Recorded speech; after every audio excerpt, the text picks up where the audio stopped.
Welcome to T's Voices, telling the stories of the people in our NHS community. Hi everyone, my name is Carolynn Lloyd. I'm a HCA clinical educator. I look after bands 2 to 4, nursing, midwifery and allied health. Welcome today. We're going to be focusing on the amazing support squad and looking at the value of your role. I've got wonderful Beth here to support me today. Fabulous, thank you so much. It's a pleasure. So my name's Bethany. I'm one of the senior clinical educators here in South Tees, and part of my role is supporting Carolynn support our lovely healthcare support workers to feel confident and competent within their clinical role. So today, obviously, like Carolynn has noted, we are going to speak about the value of our healthcare support workers, particularly within our South Tees organisation. And at the heart of our healthcare support worker development programmes is our Carolynn. So Carolynn, tell me a bit more about your role. Okay, so my role is a clinical educator, so I'm focused around education. So I'm really passionate about supporting people. I want our HCAs to grow and be the best that they can be. And I know some people, it might be going on to do their student nursing associate or their RNDA, or sometimes it is just basically being the best that you can be. So I'm going to be talking a bit further on about some of the things that those opportunities are. So, Carolynn, it's clear, anybody that knows you in this organisation, how passionate you are about our healthcare support workers, it shines through in everything you do. Can I ask you though, why are you so passionate about our healthcare support workers? Oh, I'm incredibly passionate. My background is I did a 2-year pre-nursing course and did St John's Ambulance before I left school. And what happened, I didn't have the confidence following my pre-nursing. It was ward experience with no qualification attached. And nursing had changed massively from RGN training to Project 2000. It changed massively from schools of nursing to universities, and at the time I didn't have the confidence. So for me it was important to still care for patients, so I went into worked in care homes as a care assistant for a couple of years. Eventually had the opportunity to go on and do my MVQ2 and was able to get a job in one of the hospitals that were local to my area. So what I'm taking from you there, Carolynn, is obviously education is very integral to being able to do a good job. Would you agree? I would agree. That's so important. You know, it's important to invest in yourself because, you know, our healthcare workforce are valuable, you know, and there's such a massive growth on, you know, learning and development. And say the emphasis on the skills expected of HCAs is completely different. When I was a HCA, you didn't do things like observations, you didn't do dressings. It was very, very hands-on care, and our landscape has changed in nursing and in the care environment, regardless of where you work. And we've had to adapt. The nurse roles changed, the HCA roles changed, and we've had to adapt. And it's so important to upskill everybody, you know, because they are, you know, they're the positive role models. Yeah, absolutely. I couldn't agree more. And I think in terms of, I would agree that the landscape of roles and responsibilities for our healthcare support workers has massively changed in predominantly the last couple of years. Obviously, that has led to a lot of investment in educational roles and programmes within South Tees to upskill and make our healthcare support workers feel confident coming to work. And that's obviously how your role has become about, hasn't it? You know, we've received some investment for yourself. Can you tell me a bit more about what your role is in terms of supporting our healthcare support workers within South Tees? Okay, there's actually quite a lot of things that have happened. Initially, one of the first things we did look at with South Tees was the care certificate. A lot of trusts do the care certificate, but it tends to be on the e-learning platform with ward assessment. When I first came into this role, because I've obviously been with the trust for quite a few years, and what I found is that we offered it as part of apprenticeships, but not to the wider audience. And when I did look into, we had tried it as external provider, and it just basically didn't translate. The people did not get the support, and all the things weren't in place. So one of the things that was important, because my background before this role was actually teaching apprenticeships for healthcare. So for me, it was really important that there was a really robust structure in place with support, and I want to give them the training that I wish I had, that I didn't have at that time. As even when I did my VQ, it was completely different to this. There wasn't the investment in training. So the way I did it, the way we sort of put it together, say we brought it into the trust, it's basically 5 days. It's normally doing 5 consecutive days at James Cook. It's done 1 day a week at Friarage, just because that's the model that was originally wanted for Friarage. Obviously, staff can attend either site. It's completed 5 full days. You have the opportunity to meet other colleagues from different areas. We have expert speakers from a lot of different areas. So we have wellbeing, powers of care, IPC, health and safety, human factors, tissue viability. There's absolutely loads of people. I'll be here all morning talking about how many people are in. Can I ask then, why have you invited those topics, those speakers, to be a part of the care certificate?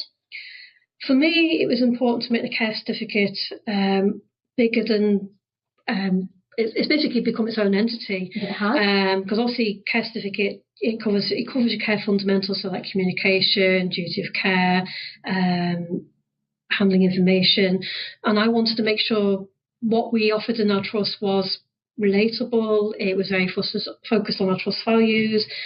So the week is more underpinned by the care certificate and the complete knowledge for the care certificate, but the expert speakers give that lived experience and it enhances. And what I found with the care certificate, you can't put it in boxes, separate it all interlinks. And for example, like when we have palliative care who come in, they cover things like, obviously it will fit into lots of areas such as communication, privacy and dignity, person-centred care, and it's an opportunity for staff to reflect, but also receive enrichment and updates on all the learners. So we do get feedback from the sessions, and what we found is it really develops people's confidence. Yeah, because I was just going to say, having had the luxury and the valuable opportunity to kind of support you on the care certificate, one of the largest takeaway things that I have heard from the attendees is that although they originally thought, it was another educational session and something that maybe obviously they'd been, supported in attending. What they didn't actually realise about it coming to your care certificate, the way that you've tailored it, is actually it's more of a development week. It's more about the organisation listening to our HCAs, our healthcare support workers, about where they want to be in the future, about where they want to be now and how can we support them to get there.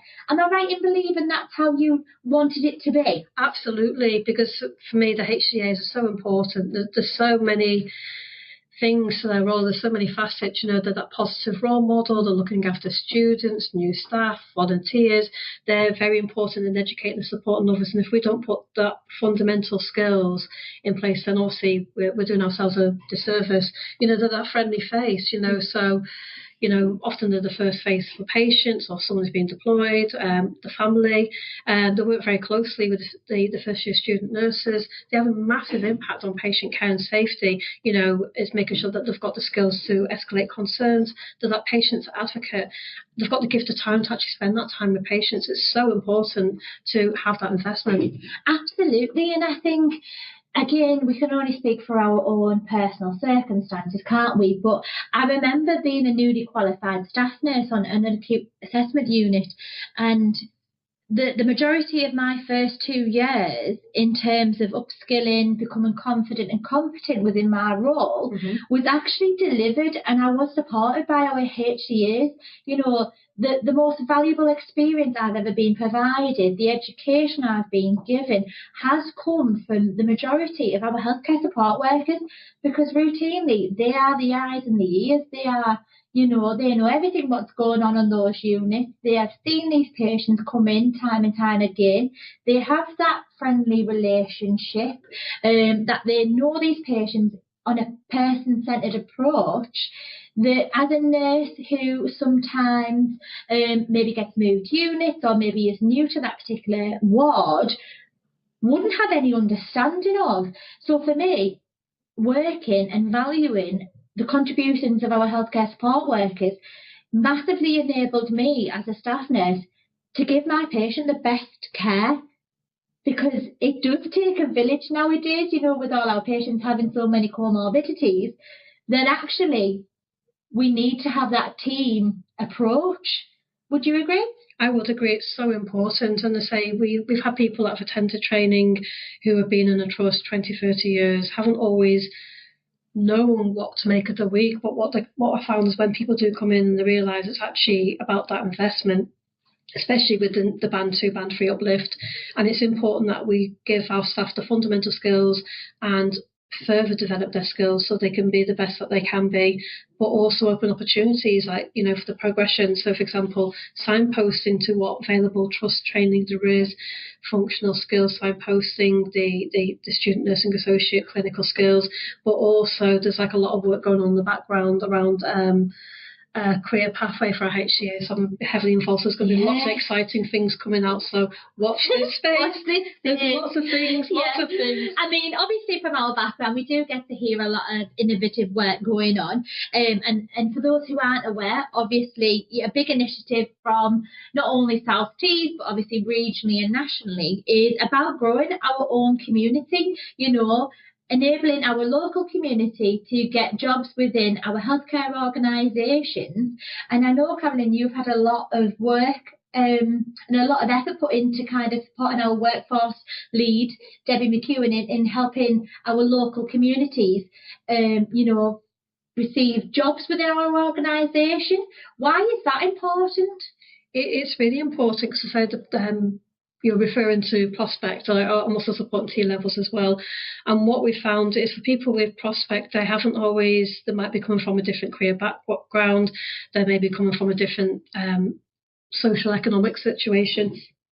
And it's, as you probably all know from your own experiences, actually how hard it is to get a job. I found myself that was hard without a care qualification in terms of my progression with my own career as a HCA. And I know certainly I've come across quite a few HCAs where they have actually found it really difficult to progress without that training. So obviously what we do is one of the new initiatives we commenced, we're on our second cohort coming up. Third, I'm thinking there, third cohort. Yeah. And what we're doing with them is it means that they complete the care certificate as part of their usual prospect programme. And then what it does do is it opens opportunity for them to secure a job in the trust, and then obviously then they're on that path to progression. Absolutely. And as well, touching on that, I know you've done a lot of work in regards to that collaboration with our student nursing associates team, you know, enabling obviously our healthcare support workers to maybe develop in whatever career pathway within the organisation. How important is that for our patient outcomes to have our HCAs kind of develop further in their career pathways?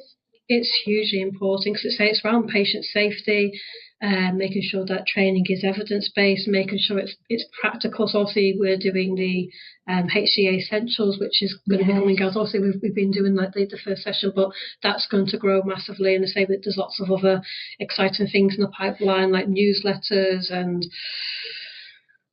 more signposting to training. But there's lots of things that are currently being built, and I think for me it's really important because they say the patients are so dependent on our care, and like I said, they're the eyes and ears, you know, they're the patient advocates, they're so important at escalating concerns, and if we've given them that knowledge and the skills so they can be safe, and there's times where we do have to escalate.